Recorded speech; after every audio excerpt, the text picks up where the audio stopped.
Hello and welcome to Weirdos in the Wild with our co-hosts, AJ Oxley, paranormal investigator with Beyond This Life Paranormal and multi-generational paranormal enthusiast, and Lynn Tincher, Beyond This Life paranormal investigator, Reiki master, published author, and near-death experiencer. Travel with them, a couple of everyday weirdos on a wild ride to all things paranormal and metaphysical.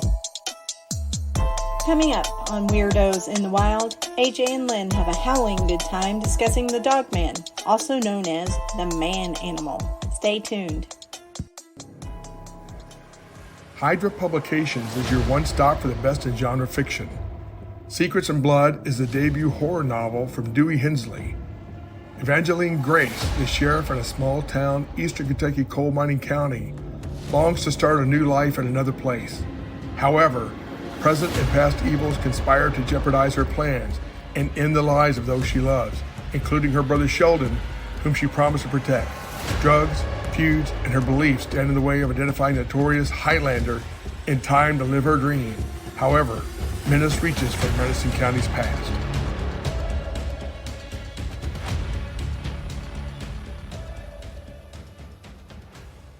Do you struggle with depression, ongoing medical issues, or have you experienced past trauma?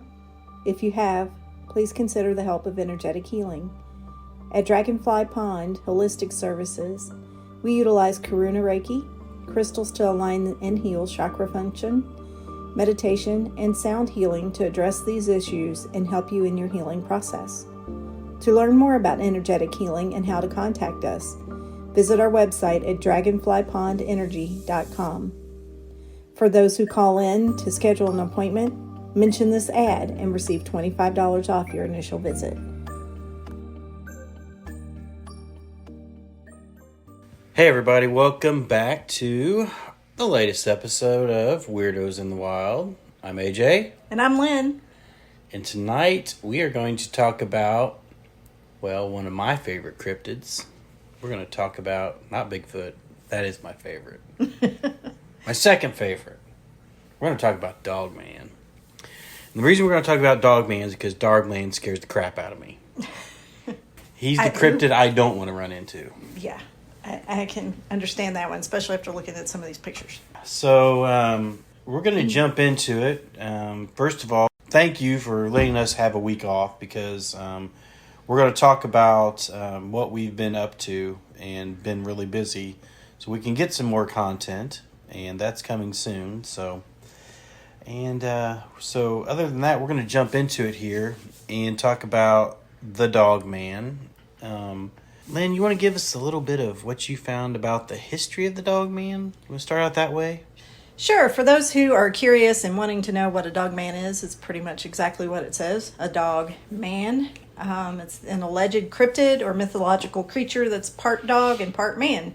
It's also known as a deity that is also part dog and part man. So, pretty easy to figure out what a dog man is. Comes from Native American lore going back thousands of years. There's part of a warlike tribe that could turn themselves into whatever they want and chose wolves because, well, they're scary. They're also known as their spiritual protector of the Native American burial grounds. They've been seen as 6 to 7 feet tall. Blue or amber eyes. They're bipedal, which means, they walk on 2 feet. Then they're obviously a canine-like animal covered in fur with a human-like torso and a dog's head. Has a human-like scream. So if you're hearing somebody scream in the woods, especially in northern Michigan, you might want to think twice about what it is. I did find one thing that they appear every 10 years or so. Or every 10 years on a year that ends in 7. However, I will say I've been hearing that people are seeing them more and more every year, not just years that end in 7.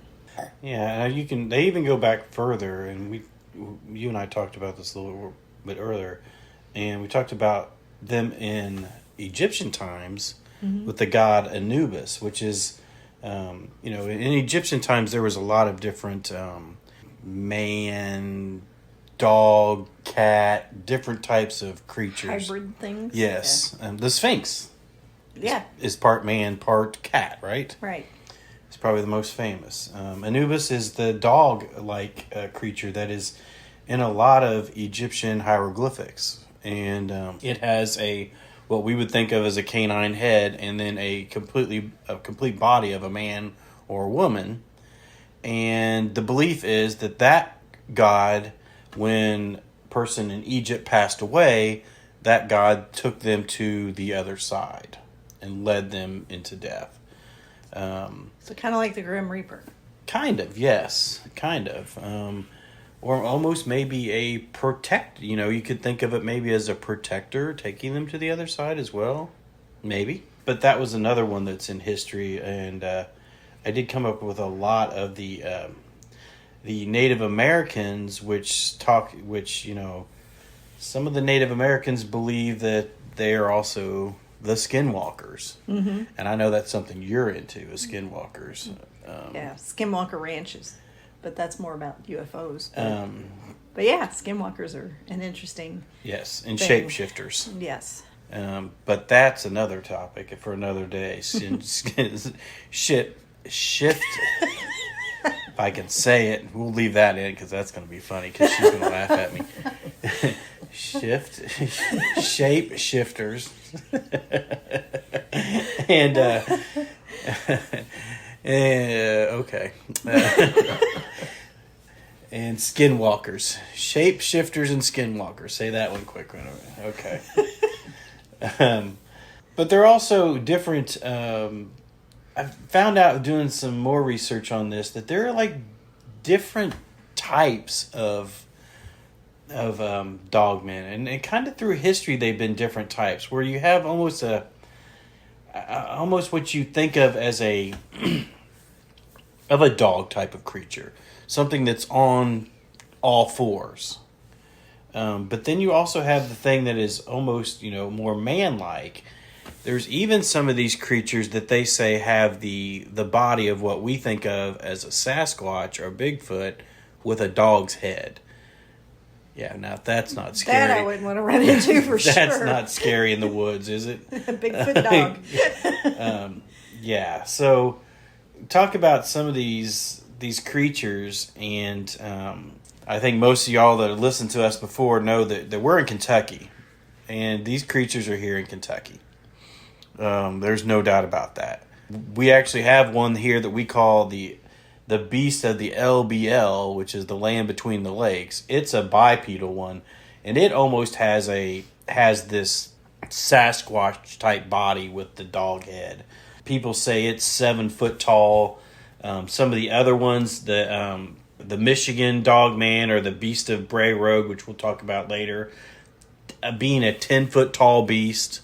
And then we talk about dogmen that are on all fours that are 200 to 300 pounds each, 68 to 72 inches tall. A German Shepherd is about 36 inches tall. So think of it that way. Yes, big. Like the dire wolf in Yeah. Game of Thrones. Right. And they're also meant to be, very, very muscular, very smart, almost human-like in their smarts.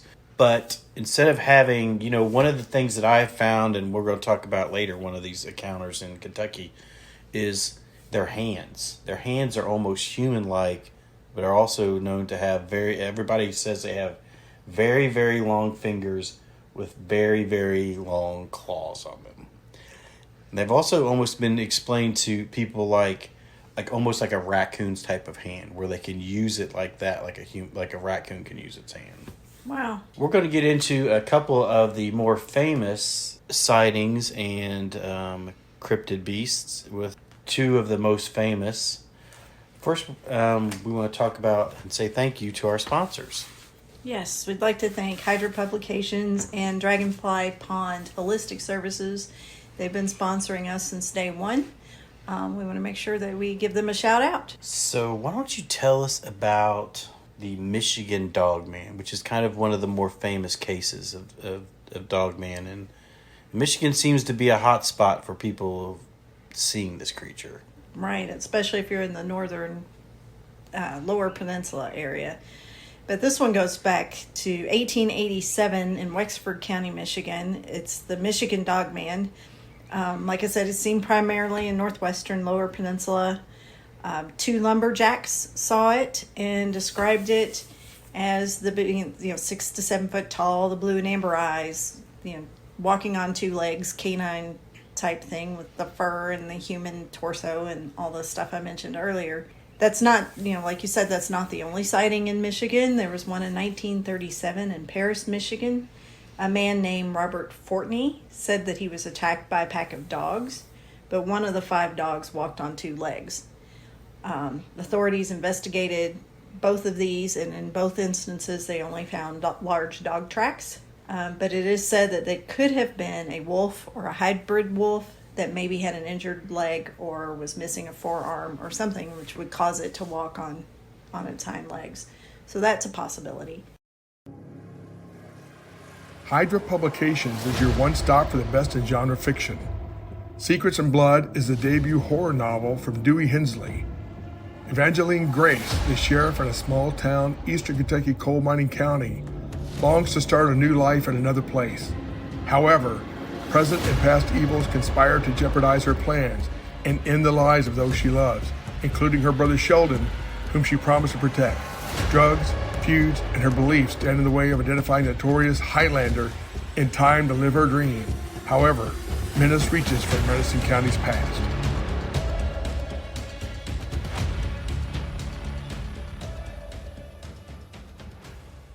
Do you struggle with depression, ongoing medical issues, or have you experienced past trauma? If you have, please consider the help of energetic healing. At Dragonfly Pond Holistic Services, we utilize Karuna Reiki, crystals to align and heal chakra function, meditation, and sound healing to address these issues and help you in your healing process.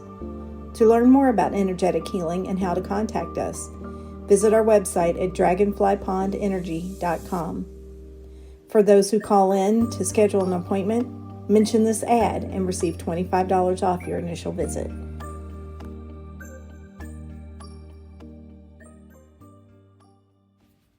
Welcome back to Weirdos in the Wild. Before we return to our program, AJ and I would like to take a moment to remember my brother John Tincher, co-founder of Beyond This Life Paranormal, and Alan Oxley, AJ's father.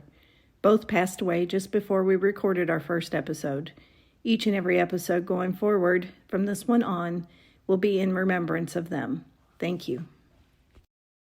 Another one of these more famous sightings, it's called the Beast of Bray Road.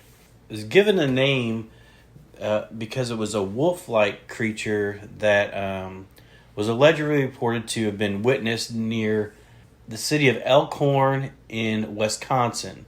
And it actually became part of the local folklore. There were multiple books made on it. There's actually a documentary and a horror film made about this as well.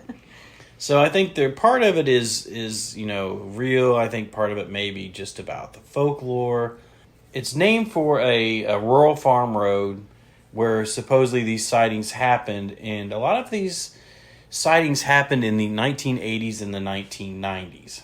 There was a lot of press made about this. There was a lot of people that were skeptical, but there was also like I said, a documentary that brought a lot of this to life. And again, in the 80s, they had several witnesses. Some of the things that they reported were very long scratch marks along their doors of their vehicles. So something was coming up at night and to these persons' houses and scratching down their vehicles. One witness stated that she actually hit one of these creatures with her car. She got out of the car to see what she had hit because she didn't know what she hit, supposedly. When she did, she thought she had hit a large dog or a wolf. But when she got out of the car to see what actually it was, she saw this large wolf-like creature with red eyes that actually chased her back into her car, again leaving scratch marks on the doors as it tried to get back into the car when she got into the car. Something I did find out about this creature is people see this at night, but they also see these creatures during the day. I looked at some statistics about it, and it's probably about 60, 40, 70, 30, where there's still a large amount where these people see these creatures during the day. Did you come across anything like that? Not that specified whether it was day or night, but I did run across something that said that they've been known to come out of the woods, that they're really agile and they'll jump in front of cars, and I ran into the same thing of scratching houses and tents. It makes me wonder why they would just come and scratch something. Were they trying to get their attention, or trying to get in, or what's going on? Yeah, and they did say that that like you said, they've seen these on all fours. There was in that area in Wisconsin, there was sightings of wolf-like creatures running across open fields. There was some reports of these creatures that were chasing deer. There was reports of animals being missing. Some of them that did come up and were found were partially eaten, and only certain organs were removed from those carcasses. There's also another report where a person was driving and they saw one of these creatures along the side of the road eating on basically roadkill.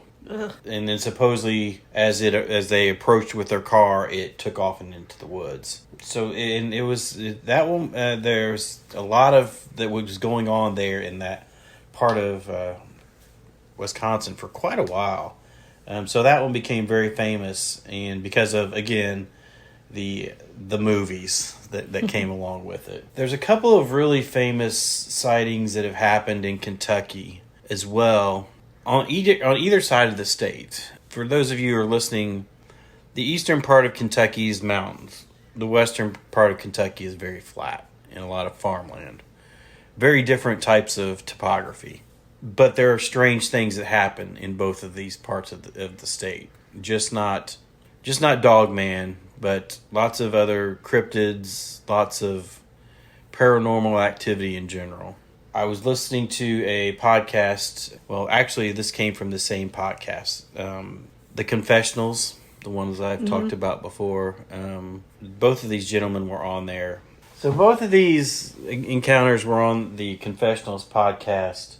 With Tony Merkel. Tony, if you're listening, I love the podcast. We want to be part of your group sometime.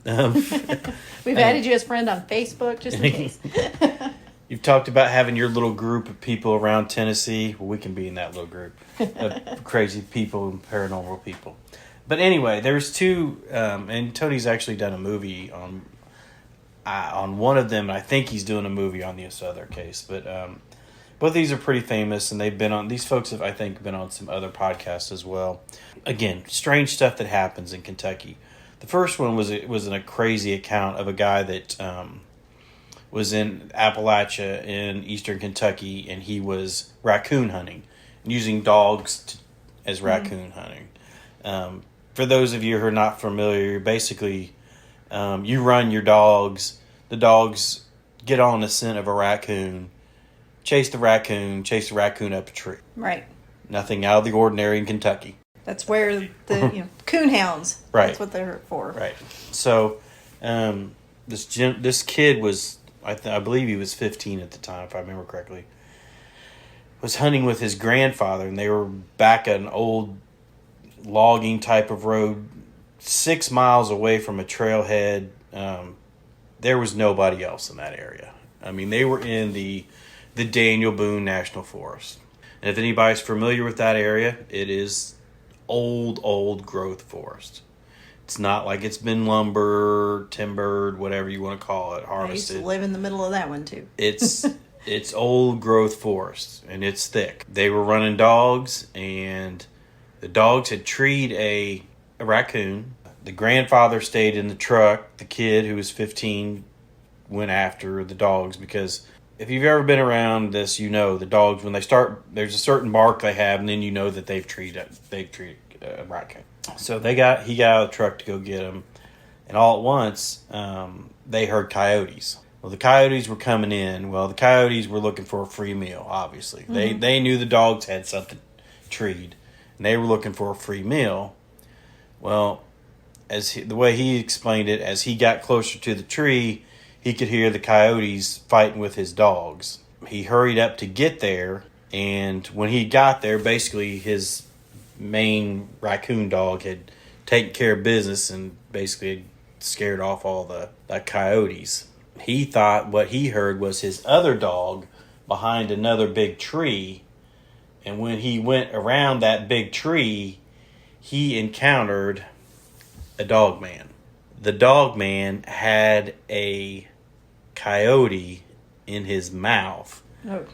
And he had the coyote by the coyote's body in his mouth. So you can imagine how big this thing would have been if he would have had him around his rib cage in his mouth. And hopefully he wore his brown pants that day. He said he didn't know what to do. Yeah. And he was a 15-year-old kid with a .22 rifle on his back. That's not good anything. No. That just makes And he said it looked at him and he dropped the coyote and the kid ran. The kid goes into a lot of detail about this and the guy now.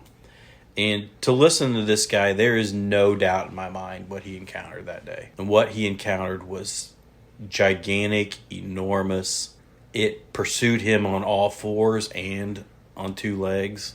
And if it wasn't for his dog that attacked that thing 4 separate times, he would probably not got out of there. That dog, and then he tells the story that this thing would grab his dog and throw his dog, grab with a hand, because he explained that it had a hand-like thing. Its front hand, not a paw, not a paw. It was like a hand it would grab it with one hand and literally just throw it off like it was like a chihuahua, like nothing. Yeah, throw it 6 to 8 feet at a time. That dog saved his life. He got to the car. He said at one point in time he fell. This thing was just a couple feet away from him, and he was like, "I'm done." And out of nowhere, here comes this dog again. And this dog, he said, jumps on him.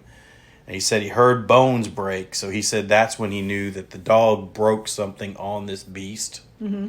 And that's when that gave him the chance to get away. They left the dog. They came back. They actually found the dog. The dog actually was tore all up. But the dog survived somehow. Oh, good. I mean, if this was a true coonhound, if anybody knows, coonhounds, they're a large dog anyway. He said this was a very, very big dog for a coon dog. He said it was about 150 pounds. So I'm guessing it was probably some sort of mix of some sort. Mm-hmm.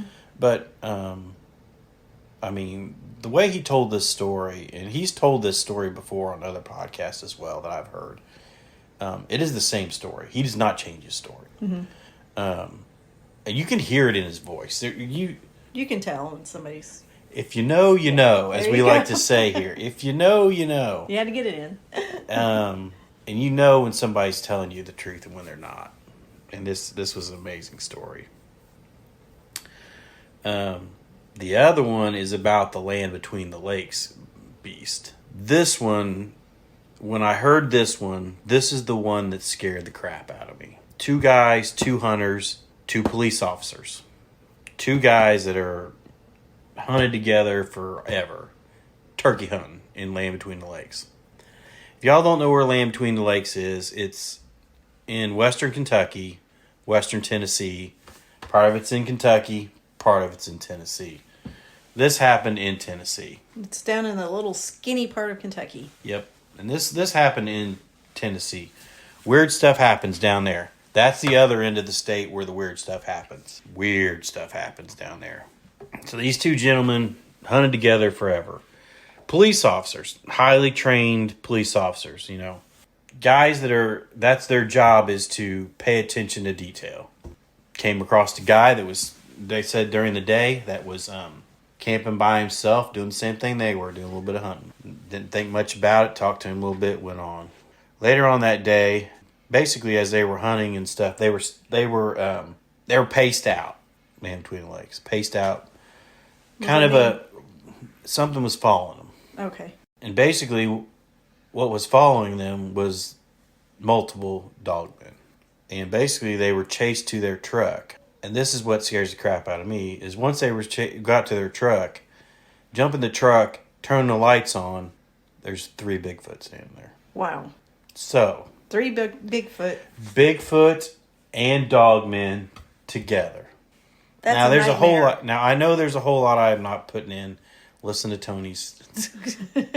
Listen to Tony's thing, and you'll hear this guy. This guy is it's an amazing encounter. He's been on there a couple times to tell different encounters. I would love for him to be on ours one time, maybe. Can reach out. He's written a couple books on this as well.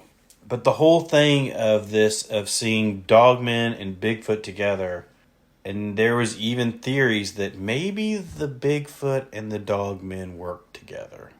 Could the Dogmen be the dogs for the Bigfoot? That sounds like a movie. You need to write that. But I mean, I know it sounds crazy, but could it be that the dog, just like the Dogmen, or we all have dogs, Right. Makes sense, I guess. I don't know, but that's a scary thought. That Yeah. scares me. That scares me to death if you think about that there are those 2 cryptids together, basically looking at each other as well, all in the same spot. And what if they are working together? I mean, we know they're in the same spot. We know they're at Land Between Legs. Does Bigfoot, of course, I know you don't know the answer to this, but do they have to train them? Or, just naturally work together? I don't know. I'm asking really stupid questions, but I don't know. I'm just trying to envision this relationship. But the other hunter that they encountered was killed that night. Oh, really? They said animal attack. Now, I'm not saying it was the Bigfoot. I'm not saying it was the Dogman. But there's also been reports since then that that person was attacked like you would not believe. Now, I know there are bears there. Right. As much as people say there are not, there are cougars there. Yes. As much as people say there are not, there are panthers there as well. Right. We know that. Right. We've seen them. Yeah. You've seen I've seen. You've seen them. Mom has seen them. My dad has seen them. My brother, yes. As much as people say there are not panthers in Kentucky, we know there are. And we know there are big cats. I was in the woods last week. I came across a paw print. Well, Memorial Day weekend. I was in the woods Memorial Day weekend. I was in a piece of property I'm thinking about hunting. I was looking for tracks, specifically for tracks. I had deer tracks, raccoon tracks. I didn't find any turkey. That's what kind of disappointing. But there was paw prints. So it was either some sort of canine or some sort of cat. And I couldn't tell which one. Mm-hmm. So, and that was in Western Kentucky. So we know that they're there. How big? It was either a coyote or I think it may have been a bobcat. I don't think it was quite big enough to be a cougar. Uh-huh. But it was a canine. Or it was a Right. It wasn't a regular dog because it was big. It wasn't a regular feral cat. It was too big to be that as well. I mean, you know me. I've spent enough time in the woods. I know what I'm looking at. Right. So being in the woods can be a scary place too. That's another show. That's another show. Because sometimes when you're in the woods and everything gets quiet, we know what's there. Yeah. And we know it's an apex predator. Not to say it's a dogman or anything else, but there's some sort of apex predator, and everything else in the woods knows it. I have another story from Michigan. All right, let's hear Michigan, because there's weird stuff in Michigan when it comes to this. That's right. There was a man that was driving to his home in Hickory Corners, north of Fort Custer.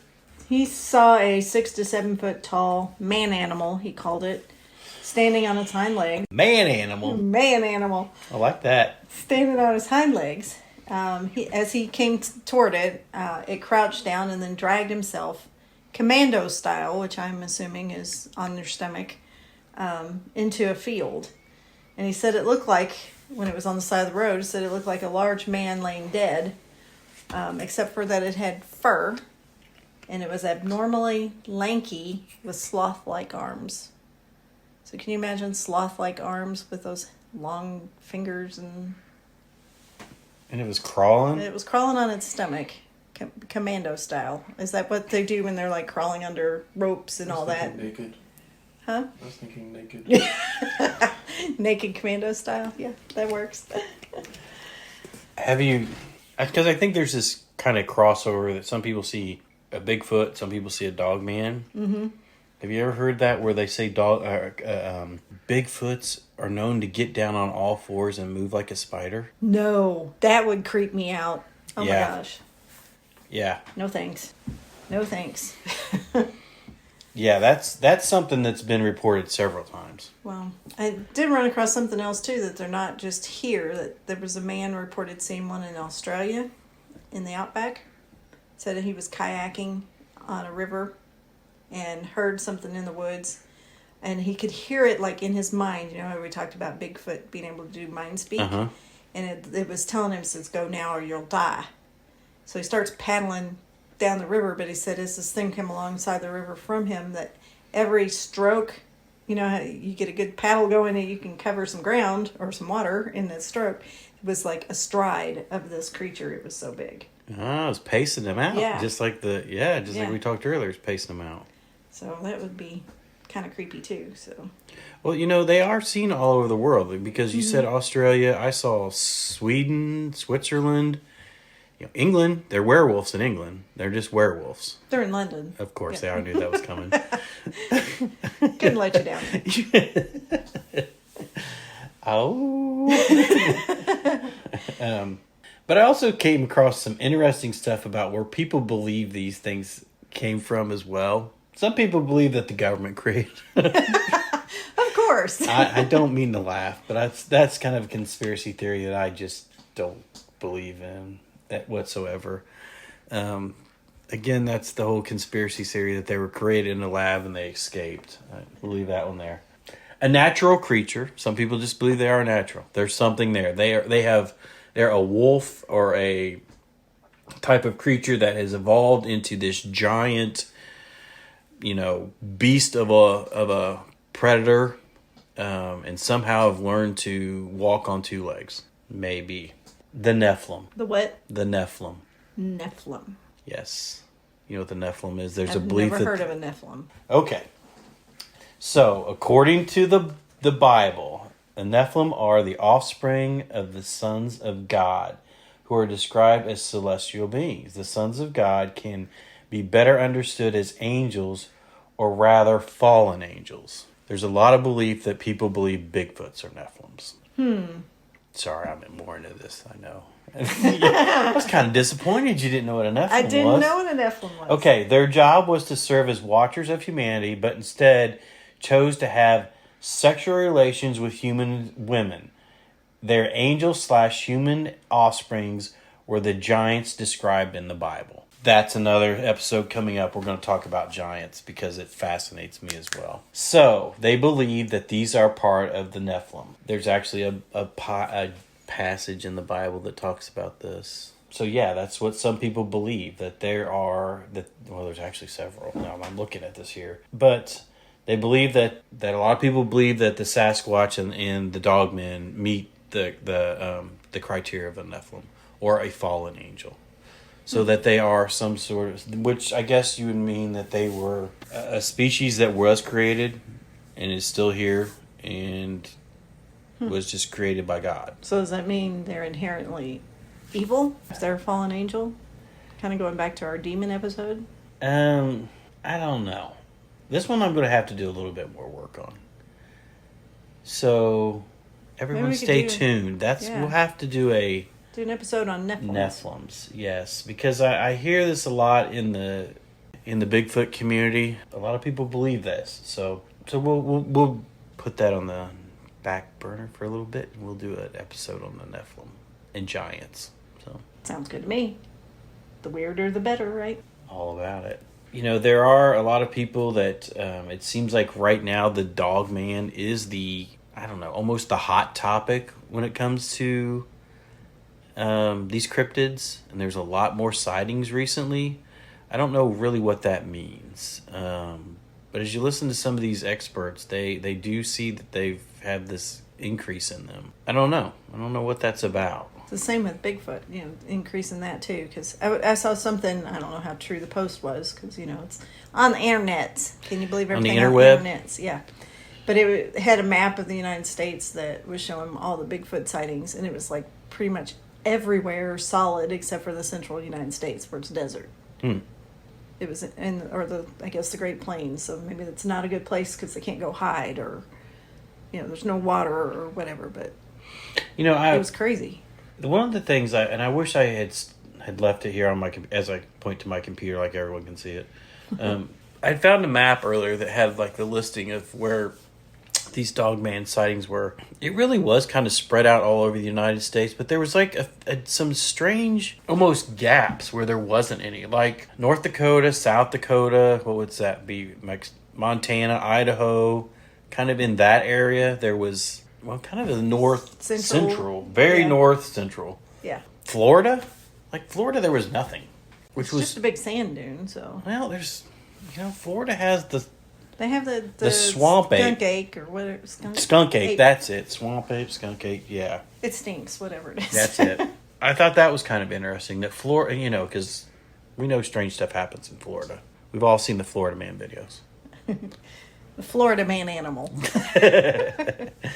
All right. Well, I hope everyone has enjoyed our discussion tonight on Dogman. We always tell you all, if you have something you'd like to share with us, please do reach out to us. We're on Facebook. You can reach us there at Weirdos in the Wild. You can reach us on our website. We've got our Instagram up. We've got our Twitter up. Yep. Am I missing something? You can email us at info@weirdosinthewild.com, or you can click on the button on our website and send us a message there. If you have a story to share or a question to ask us, because we're going to work on a Q&A episode coming up soon. So if you have any questions for us on anything weird, metaphysical, ghost hunting, whatever, so feel free to send those our way, and we'll get that episode put together soon. We might even invite you to be on the show to ask your question. So we would love to have your questions. We'd love to have you as a guest on our show if you have a great story to tell us. So keep that in mind. And Lynn, you want to take us home? Thanks for joining us, everyone, and keep it weird, y'all. Thank you for joining us at Weirdos in the Wild. Please show us some love and support on our Patreon account at Weirdos in the Wild. Like us on all of our social media. And if you've had an experience you'd like to share with us, visit our site at weirdosinthewild.com. Until next time, keep it weird, y'all.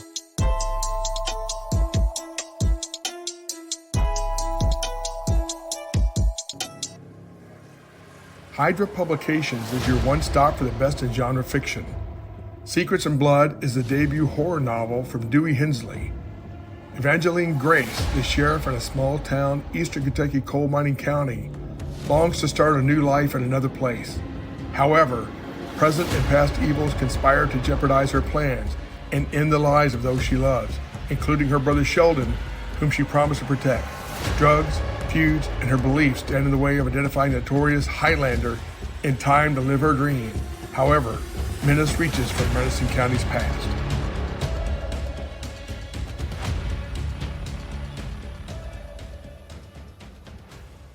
Do you struggle with depression, ongoing medical issues, or have you experienced past trauma? If you have, please consider the help of energetic healing. At Dragonfly Pond Holistic Services, we utilize Karuna Reiki, crystals to align and heal chakra function, meditation, and sound healing to address these issues and help you in your healing process. To learn more about energetic healing and how to contact us, visit our website at dragonflypondenergy.com. For those who call in to schedule an appointment, mention this ad and receive $25 off your initial visit.